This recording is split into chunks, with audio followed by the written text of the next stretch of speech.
Hey guys, कैसे आप सब लोग। आज 22 जुलाई, टाइम हो रहा है यहाँ पर 4:40। आपके सामने बीटीसी का चार्ट ओपन है। यह चार्ट आप 15 मिनट के टाइम फ्रेम पर देख रहे हैं। इस 15 मिनट के टाइम फ्रेम पर आपको सपोर्ट दिख रहा है जो कि है 1,17,606 का। और वहीं जो रेजिस्टेंस है 1,19,249 का। तो ऑब्वियसली आपको यहाँ पर पता चल ही रहा होगा कि भाई रेजिस्टेंस पे सेलर्स हमेशा प्रोएक्टिव रहते, तो आपको यहाँ पर सेलिंग की कैंडल बननी स्वाभाविक है। ठीक है, इसमें कोई सरप्राइज एलिमेंट नहीं है। लेकिन दोस्तों, क्या आपको नीचे की तरफ सेल की तरफ जाना चाहिए? तो मैं यहाँ पर आपको सजेस्ट करूँगा, नहीं, बिल्कुल नहीं जाना चाहिए। आपको यहाँ पर थोड़ा सा कंसोलिडेशन की तरफ देखना चाहिए कि मार्केट यहाँ पे कंसोलिडेट हो या फिर मार्केट यहाँ पर एक रिजेक्शन कैंडल बनाए। ठीक है, देखो मैं यहाँ पर सेलिंग की तरफ मना कर क्यों रहा हूँ, क्योंकि आप ध्यान दीजिए कि ये वाली जो दो कैंडल्स आप देख रहे हैं ना, ये दो कैंडल्स क्या, ये इसके लिए एक छोटा सा सपोर्ट है। ठीक है, मार्केट यहाँ तक आएगा तो पॉसिबिलिटीज़ यहाँ पर ज़्यादा होगी कि यहाँ पर एक फिर से एक बैक आए। ठीक है, फिर से यहाँ पर एक रिकरेक्शन देखने को मिले एंड देन यहाँ से आपको एक बाइंग भी देखने को मिल सकती है। चांसेस काफ़ी अच्छे हैं। एंड देन 30% पॉसिबल हो सकता है कि भाई मार्केट यहाँ से सीधा नीचे की तरफ आए और अपने सपोर्ट तक टच करे। ठीक है, लेकिन प्रोबेबिलिटी मुझे ऐसा नहीं लगता कि एकदम से मार्केट में गिरावट देखने को मिलेगी। दरअसल मुझे ऐसा लगता है कि शायद यहाँ से एक रिजेक्शन कैंडल बने। ठीक है, और फिर यहाँ से एक बेस लेने के बाद ये ऊपर की तरफ अपना इसको ब्रेकआउट दे दे। दूसरी संभावनाएं क्या हो सकती है, दूसरी पॉसिबिलिटीज़ यहाँ पर हो सकती है कि भाई मार्केट यहाँ पर टाइम बिताए, करीबन नहीं तो आधा घंटा बिताए या फिर 20-25 मिनट जो भी हो, और टाइम बिताने के बाद ये इस वाले बैरियर को ब्रेक डाउन दे दे एंड देन ऊपर की तरफ बाइंग भी यहाँ पर आ सकती है। ठीक है, तो यहाँ पर दो चीज़ें हो सकती हैं जो कि मैं आपको बता चुका हूँ। तो चलिए फिर अब हम चलते हैं यहाँ पर 5 मिनट के टाइम फ्रेम पर चलते और देखते कि यहाँ पर क्या हो रहा है। तो दोस्तों, जैसे कि मैं आपसे यहाँ पर कह रहा था कि वैसा ही हो रहा है कि यहाँ पर एक अच्छी खासी रिजेक्शन कैंडल बनी है एंड देन फिर एक स्पाइक के साथ यहाँ पर शायद एक हैमर कैंडल में यहाँ पर क्लोजिंग मिल जाए। ठीक है, अगर यहाँ पर हैमर कैंडल में क्लोजिंग मिलती है, ठीक है, तो पॉसिबिलिटीज़ है कि यहाँ पर आपको बाइंग की तरफ जाने का मौका मिले। लेकिन रेजिस्टेंस काफ़ी ज़्यादा क्लोज है। ठीक है, तो मैं नहीं कहूँगा कि आप इसी कैंडल के बाद ट्रेड लीजिए। मैं कहूँगा कि भाई थोड़ा सा रुक जाइए। ठीक है, 3-4-5 कैंडल यहाँ पर बन जाने दीजिए, कोई एक पैटर्न बन जाने दीजिए, तब ही आपको यहाँ पर एक ट्रेड एग्जीक्यूट करना चाहिए। तो फिलहाल अभी तो मैं यहाँ पर न्यूट्रल हूँ, कोई ट्रेड एग्जीक्यूट नहीं करने वाले भाई, थोड़ा सा इंतज़ार करेंगे एंड देन जब भी यहाँ पर कोई एक अच्छी खासी ट्रेडिंग सेटअप दिखता है तो मैं आपको इन्फॉर्म करता हूँ। तो हे दोस्तों, अब यहाँ पर टाइम आ चुका है कि हम यहाँ पर एक ट्रेड एग्जीक्यूट करें। इसका मैं आपको रीज़न बता देता हूँ। देखो, जैसे कि यहाँ पर एक रिजेक्शन कैंडल यहाँ पर बन चुकी है। ठीक है, एंड देन हमने यहाँ पर ट्रेड इसलिए एग्जीक्यूट नहीं करा क्योंकि पास में क्या है, आपको यहाँ पर रेजिस्टेंस अच्छा खासा दिख रहा है, इसलिए हमने यहाँ पर कोई ट्रेड एग्जीक्यूट नहीं करा। लेकिन अच्छी खासी कंसोलिडेशन यहाँ पर अब हो चुकी है। अगर यहाँ पर एक स्पाइक क्रिएट होती है और अपनी प्रीवियस कैंडल के हाई को ये कैंडल ब्रेक डाउन करती है तो हम यहाँ पर एक ट्रेड एग्जीक्यूट करेंगे और जो एसएल रहेगा, एसएल जस्ट इस कैंडल के नीचे ही होने वाला है। ठीक है, लेकिन अगर यहाँ पर कोई तरह की स्पाइक क्रिएट नहीं होती है और ये कैंडल पूरी तरह से रेड मारीबुसु कैंडल में क्लोजिंग देती है तो हम यहाँ पर ट्रेड ऑब्वियसली एग्जीक्यूट नहीं करेंगे। ठीक है, तो इस ट्रेड में घुसना ना घुसना जस्ट इसी के ऊपर ही डिपेंड करता है। अगर जैसे ही ये कैंडल अपनी प्रीवियस कैंडल को ब्रेक डाउन देगी तो हम वैसे यहाँ पर एक ट्रेड एग्जीक्यूट करेंगे। ठीक है, तो चलिए फिर जब भी इस तरह के प्रोसेस कंप्लीट होता है तो मैं आपको इन्फॉर्म करता हूँ। तो हे दोस्तों, टाइम हो रहा है यहाँ पर 5:14। टाइम आ चुका है कि हम यहाँ पर एक बाइंग की पोजीशन लें। तो जस्ट आपके सामने मैंने यहाँ पर एक बाइंग का ऑर्डर डाला है एंड एसएल की बात करूँ तो एसएल यहाँ पर थोड़ा सा बड़ा रखना पड़ेगा, करीबन यहाँ पर 118,946 एसएल रहेगा, 118,946 करीबन दोस्तों 1.38% का यहाँ पर एसएल है। ठीक है, यहाँ पर इतना बड़ा एसएल रखने की ज़रूरत क्या है? देखो, जैसे कि मैं आपको पहले ही बता चुका हूँ कि ऊपर की तरफ काफ़ी अच्छा खासा रेजिस्टेंस है, यहाँ पर सेलर्स काफ़ी ज़्यादा प्रोएक्टिव है, तो पॉसिबिलिटीज़ है कि यहाँ पर अच्छी खासी एक सेलिंग प्रेशर बनी।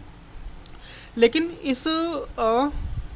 इस रेजिस्टेंस के पास में ख़रीदने का जो मेरा जो सबसे बड़ा जो रीज़न था, वो रीज़न है कि देखो मार्केट ने यहाँ पे बहुत अच्छा खासा टाइम बिताया है, ठीक है। अगर आप इन कैंडल्स को देखोगे तो दोस्तों ये करीब नहीं तो आधे घंटे से ऊपर के यहाँ पर एक कंसोलिडेशन है। एंड देन मुझे यहाँ पे लगता है कि यहाँ पर एक अच्छा खासा ब्रेकआउट देखने को मिलेगा, तो हमें यहाँ पर प्रॉफिटेबिलिटी बहुत ज़्यादा अच्छी खासी मात्रा में देखने को मिलेगी। अभी काफ़ी अच्छा खासा टाइम है, 3 मिनट के आसपास का टाइम है और प्रॉफिट आपके सामने चल ही रहा है $77। लेकिन चलिए देखते हैं। ज़्यादातर मामलों में होता क्या है कि ये जो आप रेजिस्टेंस देख रहे हैं, जब इसका ब्रेकआउट होता है तो यहाँ पर काफ़ी अच्छा खासा प्रॉफिट देखने को मिलता है, ठीक है। एंड देन जैसे यहाँ पर इसका ब्रेकआउट होगा तो दोस्तों मैं अपना जो एसएल है जस्ट मैं इसको कन्वर्ट कर दूंगा थोड़े बहुत प्रॉफिट के अंदर, यानी कि $40-50 के आसपास मैं यहाँ पर रिजर्व करने की कोशिश करूँगा, ठीक है। क्योंकि देखो चलो ये सारी बातें ठीक है कि यहाँ पर कंसोलिडेशन है, सब सही है, लेकिन दोस्तों यहाँ पर रेजिस्टेंस में जब ब्रेकआउट कई बार फेलियर्स भी हो जाते हैं, ठीक है। तो अगर आप यहाँ पर लंबे टाइम तक अगर आप होल्डिंग करना चाहते हो तो अच्छी बात है, लेकिन आपको थोड़ा बहुत प्रॉफिट यहाँ पे सिक्योर करने की ज़रूरत है। तो दोस्तों अगर मैं अभी इस ट्रेड की बात करूं तो करीबन नहीं तो $800 का प्रॉफिट यहाँ पर चल रहा है, तो टाइम आ चुका है कि यहाँ पर थोड़ा सा प्रॉफिट में बैठा जाए।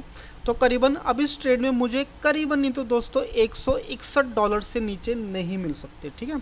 अब देखो अब क्या है कि ये जो रेजिस्टेंस जो आप देख रहे हो, अब यहाँ से ना बिल्कुल स्पाइक आ जाए और मेरा एसएल हिट हो जाए, मुझे कोई भी पछतावा नहीं होगा।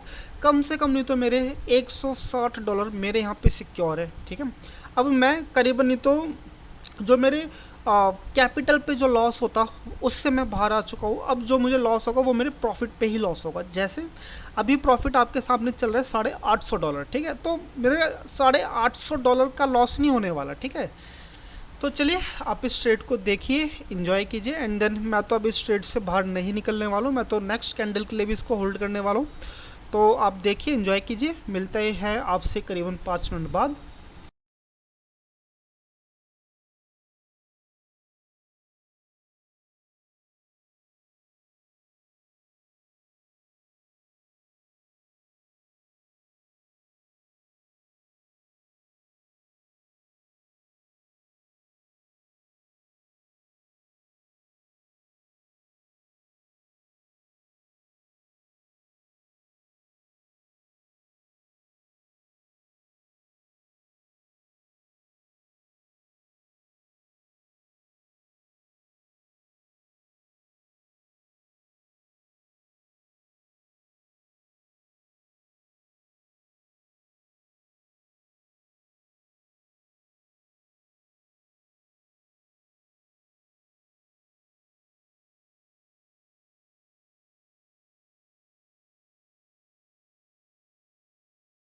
तो ये दोस्तों इस कैंडल की क्लोजिंग में जस्ट 1 मिनट 22 सेकंड के आसपास बचे हुए हैं। एंड देन मुझे इस कैंडल से काफ़ी उम्मीदें थी, क्योंकि इसकी प्रीवियस कैंडल काफ़ी अच्छी खासी मारीबुजू कैंडल में क्लोजिंग दी थी।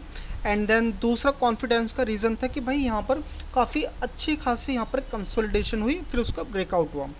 लेकिन दोस्तों अगर आप इस कैंडल की फॉर्म को देखोगे तो कुछ ज़्यादा टाइम बचा है नहीं। अगर ये कैंडल अगर अपनी प्रीवियस कैंडल को ब्रेकआउट नहीं दे पाती है तो दोस्तों हमें यहीं से ही फिर इसी कैंडल से निकलना पड़ेगा, हमारे पास फिर और कोई चारा है नहीं, ठीक है। क्योंकि इस कैंडल में इतनी ज़्यादा स्पाइक नहीं आनी चाहिए थी, पहला रीज़न तो ये है। और दूसरा मार्केट अपने इस वाले रेजिस्टेंस को ब्रेकआउट नहीं दे पा रहा है, ठीक है। तो अभी इस कैंडल में इस ट्रेड में रुकने का कुछ मतलब नहीं बनता। तो मैं तो यहाँ से जितने भी डॉलर यहाँ पे मिल रहे हैं वो लेके मैं यहाँ से एग्जिट करने वाला हूँ, ठीक है। चाहे बेशक इसके बाद नेक्स्ट कैंडल बेशक कितनी भी ऊपर चली जाए, मुझे इससे कोई मतलब नहीं है। लेकिन करंटली में इस कैंडल के बिहेवियर से साफ पता चल रहा है कि भाई यहाँ पर सेलर्स प्रोएक्टिव है, ठीक है। यहाँ पर काफ़ी अच्छी खासी ये बायर्स को टक्कर दे रहे हैं। तो दोस्तों मैं तो यहाँ से $550 लेके मैं तो यहाँ से निकल रहा हूँ, ठीक है। तो जस्ट अभी ज़्यादा टाइम नहीं है, 7 6 5 चलो भाई 3 2 1 चलो जी। तो करीबन दोस्तों मुझे इस ट्रेड में $546 मुझे यहाँ से मिले हैं, ठीक है। अब चाहे बेशक देखो अब यहाँ से ये कैंडल ना ऊपर की तरफ चले जाए, मुझे यहाँ से कोई मतलब नहीं है, ठीक है।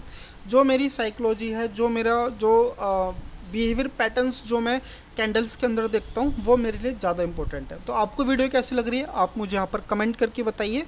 तो फिर चलिए मिलते हैं आपसे कल।